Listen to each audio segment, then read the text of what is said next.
बेटियों के ऊपर बड़ा कुठारा घात हो। दोनों चीजें, एक तो बेटियों को जिंदा नहीं दिया जा रहा है और संस्कार नहीं मिल रहे हैं कि बेटियां ससुराल में जाके अपने आप को एडजस्ट। आज माता पिता का चूक रहा है, जब बेटियां शादी करनी पड़ेगी, पैसा लगाना पड़ेगा, इसके उनको दो चिंताएं सता रही हैं, घर कैसा मिलेगा, चिंता है कि हमारी बेटी उस घर में एडजस्ट। बहुत चिंता की बात है। और जो मन मुताबिक शादियां हो रही हैं वो तो पटी ही नहीं, वहाँ की तो पोजीशन ही खराब है। इसलिए मैं बराबर कहता हूँ, आपकी बेटियां हैं, आपकी नाती को पास बैठाइए। शुरू से बैठाओगे तो 17 साल में आप उन्हें बैठाएं, समझाएं। हमने तो कथा माता पार्वती, जिसको उसकी माँ बैठकर बताती, कहती थी कि बेटा करऊं सदा शंकर पूजा, नारी धर्म देव। ये माता ने बताया था, पार्वती की माता ने, बेटा पति को मानना पति से बड़ा कोई धर्म नहीं है, कोई पुण्य नहीं, मैया ने। लेकिन आजकल तो ये बूढ़ी माता अपने दामाद से तू तड़ा के बोले मेरा बस चले तो तू, लेकिन उन्हें ये नहीं पता कि तू दामाद की लेके बेटी भी ज्यादा पूजा के। पहले मंडप में उसके पाम चरण पूजे जाते हैं, फिर उसकी कनपटी नाक में मेरे हाथ लगाए ना उसे और उसकी मैया को, दोनों।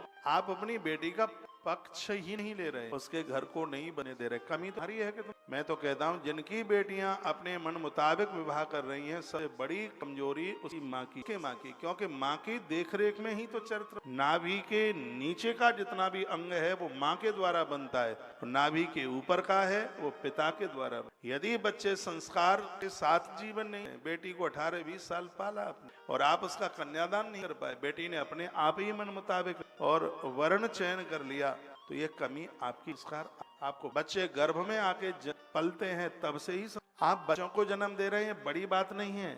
और जीव जंतुओं को तो एक दर्जन हो जाते हैं, तो ये कोई बहुत बड़ा काम नहीं कर लिया। 2-4 बच्चे, कैसे बच्चों को आपने पैदा किया है बहुत। और ये साधु महात्मा अच्छे लोग आकाश से मानी, माता जीजा भाई महाभारत पूरा पढ़ा, हरिवंश पुराण पढ़ा, तब उसने छत्र शिवा को। अच्छी केसर के लिए कश्मीर चाहिए तो अच्छी औलाद के लिए अच्छी माँ की कोख।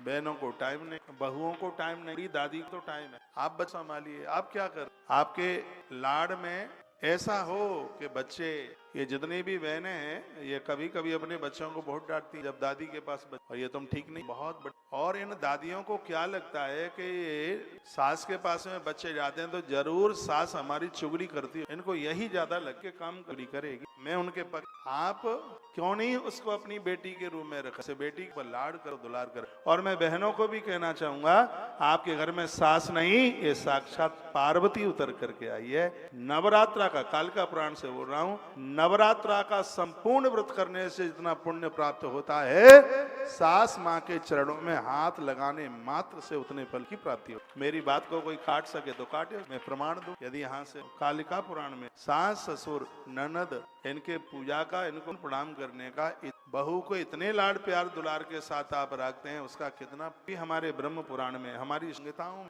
इन बातों का वर्णन। जब ये बातें समझ में भेजे में आवे तो भैया घर तो स्वर्ग। इतनी बार फोन करते हैं बिटिया के पियर में, बेटा भोजन किया के नहीं, बहू को भी बेटा भोजन, कभी कभी इसको कुछ उसकी आंख रो पड़ेगी, बेचारा बेटा घर वाली की तरफ झुक जाए तो ये कहते हैं कि वो तो बिल्कुल मैरिया का भक्त, सीधे यही सुनने को मिलेगा। और माँ बाप जी की तरफ जाए तो ससुराल वाले पिछड़ा है बेचारा इतना, आज युवा इतना। कभी कभी तो कहते हैं कि महाराज जी बिना शादी रह जाते तो बड़ा बढ़िया होता। मेरे पास तो बहुत युवा बड़े तकलीफ है, बहुत। ये 10 घंटा ऑफिस में मेहनत करते हैं, इससे बिल्कुल इनको परेशानी तब है रात को 8 बजे लौट करके घर पहुंच रहे हैं और वो मुंह फुला करके बिल्कुल जय काली मैया, घर में प्रवेश करते ही अब खैर नहीं, हम मुस्कुरा रहे हैं, कितना अच्छा लग रहा है। और जब आप क्रोध करें तो मुझे भी भागने की जरूरत पड़ती है। वहाँ नारी कितनी भी सुंदर हो, लेकिन जिस समय क्रोध आ जाए तो इतनी कुरूप को देखने से भय हो, तो आप तो मुस्कुराते ही अच्छे लगते। एक बार हंस के बताइए, हंसते रहिए, मुस्कुराते रहिए। आप अपने घर की गृहिणी है, आपने पूरे घर को ऋणी बनाया, इसलिए आप घर में तो गंगा बहे, नाला नहीं, गंगा जी। इस तरीके से जीवन जीने की कोशिश। और एक डर के ये डुकरियां बहू बेटों को डरती ज्यादा है। क्यों डर रहे हैं? कारण, डरने का कारण चापलू। घर में 2-3 बहुएं होती हैं तभी डुकरियां बहुत चापलू को खुश, एक को इतना मानेंगे, एक को मिल करके गालियां देंगे। ऐसा वो भी तुम्हारा बेटा है जिसको बाजार से नहीं लाया गया, तुम्हारी कोख से। हमारे यहाँ मरखनी गैया सीधी हो जाती है लाड़ दुलार करने से, तो इंसान है। एक गैया हम खरीदने के लिए गए सुनरख में, और इतनी बड़ी गैया होगी 70,000 की, लेकिन लोग जाएं और कहें कि हम तो फ्री में भी नहीं लेंगे, हम उससे 5100 फ्री में दे रहा था, हम दे आए उसको अपनी पैसा। ऐसी मरखनी गाय कि मैंने इतनी मरखनी गई ही नहीं देखी अपनी। तो मैंने आश्रम से गौशाला से ट्रैक्टर इतने मोटे रस्से में उसको बांध के, ट्रैक्टर के कल्टीवेटर से हल होते हैं ना, उसमें उसको बांध करके और गैया को कड़ेर करके खींच करके बैठ जाए रास्ते में, और बड़ी आफत आई लेकिन उसको जैसे तैसे उसको आश्रम पहुंच। जो गैया इतनी मरखनी कि 4-10 लोग तो उसने घायल कर टूट गई, किसी के पांव टूट गए।